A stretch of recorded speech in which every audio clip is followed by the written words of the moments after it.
morning at 6 a.m. and I'm on my way to Dorado Park Golf Course to play the back nine there. The course should be in pretty good shape because the Long Beach Open is coming up in just 1 week, and other than only about 2 holes, it's pretty tough. So we'll see how it goes. Here's the course. Okay guys, this is gonna be 9 holes at Dorado Park Golf Course. I'll be completely honest about what I shoot. So today, the only swing thought is my takeaway is gonna be straight up, and then I'm gonna be flipping the leg, completely dumping it with good tempos, and then just keep all the feeling in my trigger finger pressuring forward for putting. So let's give it a shot.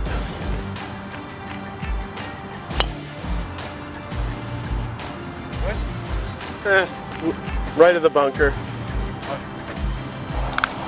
There's the fairway. And there's my ball. Way out in the wrong fairway. But with this hole, if you're wrong enough, you're so far bad that you're good. I have over 260 yards through the hole, probably almost 300 yards through the hole. So I'm gonna hit this hybrid right at where those guys are.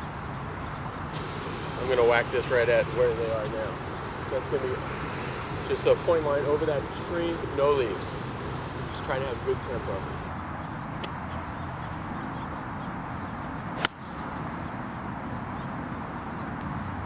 All right, should be good. Inside 150. I hit it straight. It was a little out of the toe, but for me, anything out of the toe is way better than out of the heel. Yeah, 120 to the hole. We'll choke up on this pitching wedge.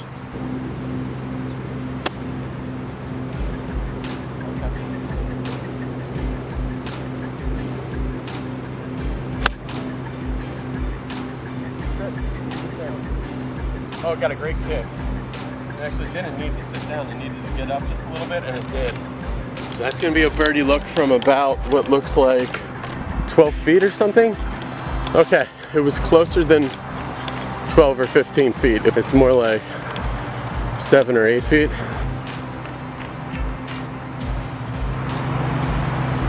But I can feel my swing is a little bit off today, so I definitely want to make this.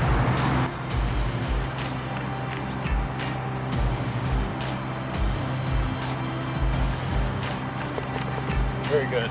Opening birdie. 1 under after 1. Even though I sprayed my tee shot, it was good because I sprayed it in the right spot. If I had pulled that tee shot left, I would have been behind a gigantic tree and facing all kinds of horrible trouble. This next hole is a shortish 376 yard par 4. Way down there, probably 320 yards off the tee is water, so obviously I don't have to worry about that. But there is trees to the right, so I'm gonna hit what feels like kind of a little bleeder off that red stake that's on the left-hand part of the fairway.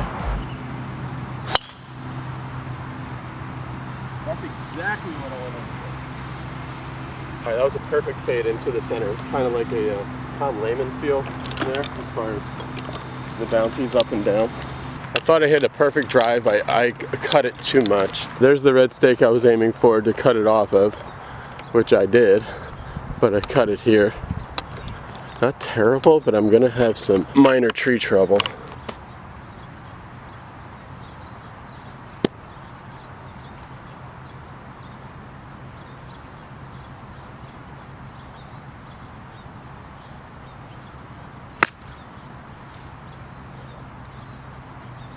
Not good at all. Missed the green, short right. That was horrible. For me, one of the hardest things to do, for some reason, is control the face at slow speed. 60 degree. Put this up and down. I hate making bogey after birdie. I shouldn't even be thinking about that right now, but I am, because I'm not that good of a golfer.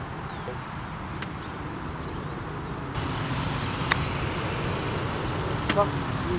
God damn it.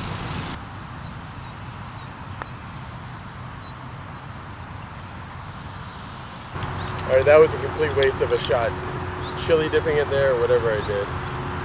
It's awful. You can see in my divot, it's nicely brushed here in the practice, and then I stumped it the actual hit. All right, so the one on the left is my practice swing. You can see it just disturbed the grass a little bit, nicely shallow. And the other one, see how steep the one I actually hit was?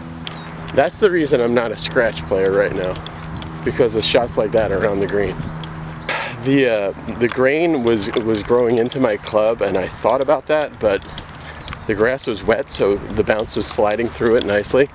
But the bounce isn't going to work at all when you basically do that old lag move I used to have in my swing when you kind of float loaded on the way down. You're going to de-loft the club and expose just the leading edge, and that's what it did. It just dug. Stop making excuses and execute a shot better. Anyway, let's try to just get a little bit more solid. This hole is a par 3, 180 yards.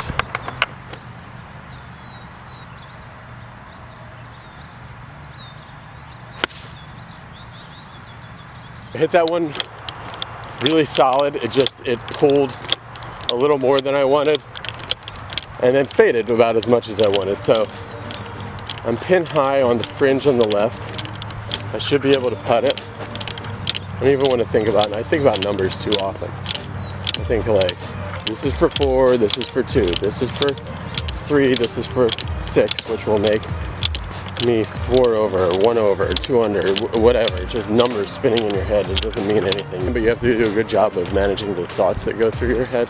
Like Bob Rotella says, you can control the things that you think about. Even if they pop up in your head, you can replace them with something else, or just kind of quiet your mind down a little bit.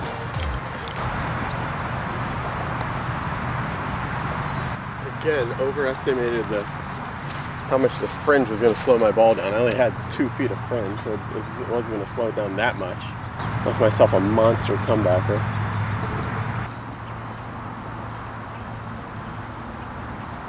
After nuking my approach putt 11 feet past the hole, I was so concentrated on just draining that one, I actually slammed the next putt, my third shot, 4.5 feet by the hole.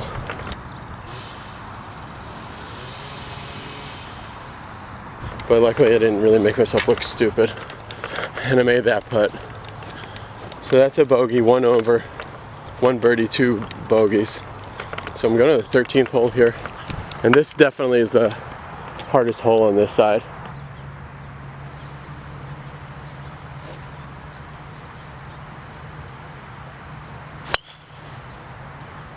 There's water just to the left of this fairway that catches a ton of balls.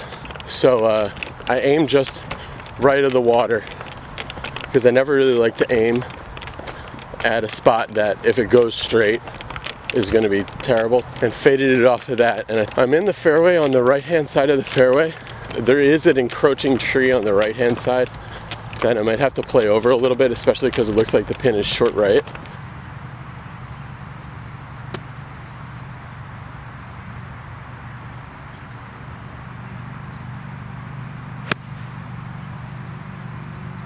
I blocked it right, pin high, but it's a small green, and I have to decide what I want to do with this one.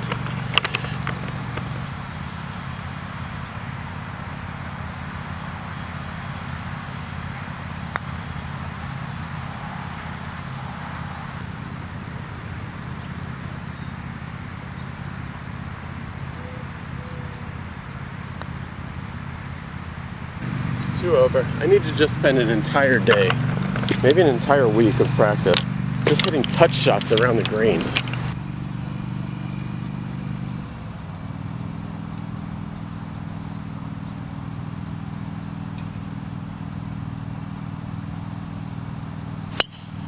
That was a bad slice into the right.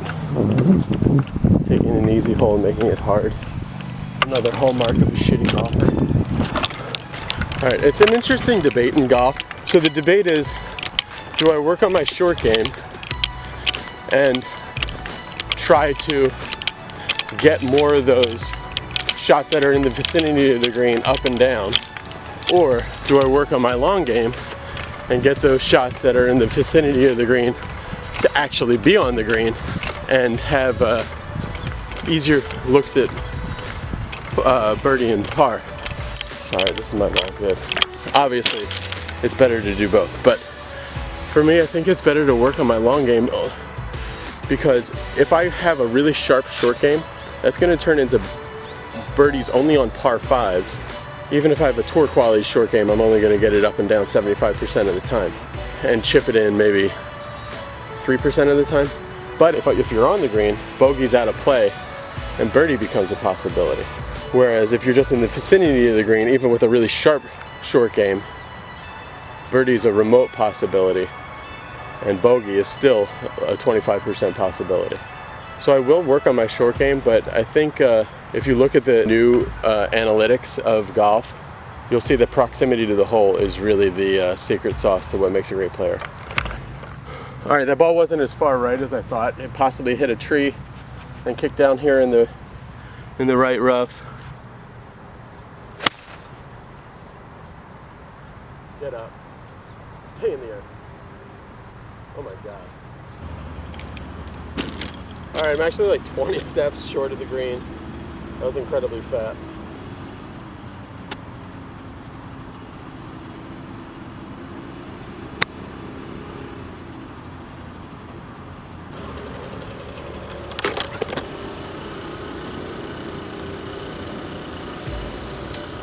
All right, that was not an easy putt. A little bleeder to the right a little bit, but I made a great stroke at it, luckily. Save pars. For some reason, 2 over, that feels okay. It feels doable. Because you feel like you can make a birdie and then kind of be right back in it. But 3 over feels just horrible. So that was a good par save, even though I had gotten lucky and didn't need to put myself in that spot. Who cares? I'm really happy that I made that putt. All right, the next hole. Here's 362. There's the marker. So 364. And which you think is like, oh, that's a nothing hole.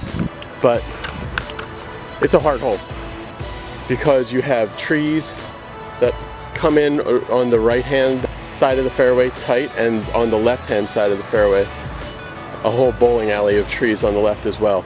Super deep down there is water that you can't reach off the tee, but it'll catch a really bad shot if you hit it in the trees and try to do something heroic. A really solid drive, but I heard it hit some tree leaves. It didn't sound like any solid bark, but it hit something, some kind of leaf and twig situation. It actually went through the tree completely clean, but obviously I'm in the bunker. Oh no! Fuck. Sit. See, when I think I want to pick it clean, I handle drag it like I used to and do a little float load and just dump it fat. It's counterintuitive, but I should have felt double the amount of snatch and flip, if you know what I'm talking about. Luckily I didn't go in the water right here, so there's still some hope. 73 yards. Hit this 54 kind of a clock shot, parallel left arm.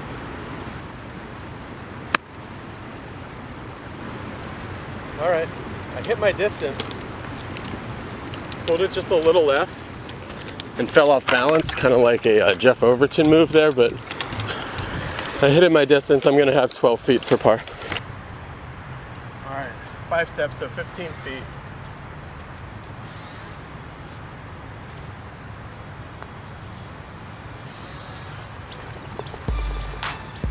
God damn, what an adventure that hole was. Hit a tree, put it in the sand, nearly put it in the water.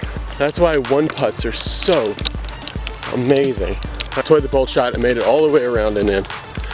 2 over, 3 holes to go. All right, a little break from the hard holes here, but I have a real tendency to turn easy holes into hard holes, so.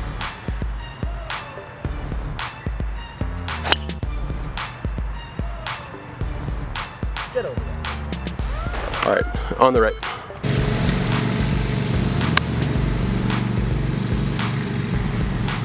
All right, just short of the green.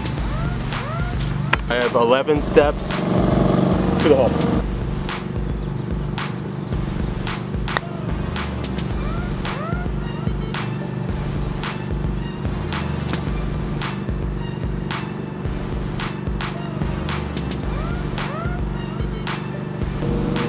Alright, I made a putt. This is about as straightforward as it can possibly get.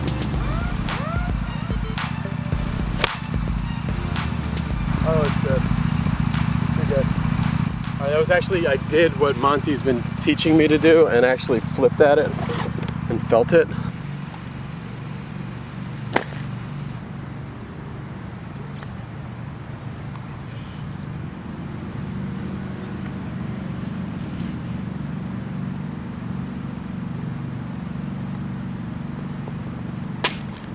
Chance for a birdie, made a par. Alright, I'm filming this part with my phone because my camera is very, very, very, very close to dying. It's on its very last bar and it's blinking at me like crazy every time I shoot. I'm 2 over, 1 hole to go. I'll tell you, shooting yourself on camera is a major pain in the ass. First of all, nobody likes you doing it. Second of all, it just, the setup and everything, it just takes forever. It doesn't take forever. It takes a couple seconds, but it's just a totally different rhythm. Rounds like this, you know, 9 holes like this show me where I need to improve. I could improve everywhere, but I mean, I think the first areas to attack are my wedges and my short game touch shots. All right, 10 to win. I hit it too far right. You can see that tree right there is in my way, so I have to lay up here. 228, 230 to the hole. 182 to that bunker straight away, so I'm gonna hit a 7-iron at that bunker. Man, I pulled that left. Luckily it's on the layup shot and not on the approach. Alright, it doesn't really hurt me, but God, that was ugly. There's the hole there, 111 yards away. There's my ball. The battery might die at any moment. 111 yards, I got a gap wedge. That's a max number too, to remember. That looks good. That was alright, it was short. Landed short. Alright, that is useless now, a paperweight, because it has no more battery. Even though it has more card left. Okay, I actually had, you can see, I thought it was going to be like a 8-stepper or 10-stepper. It's actually a 13-stepper. Let's try to make this. Alright, it's in the cup.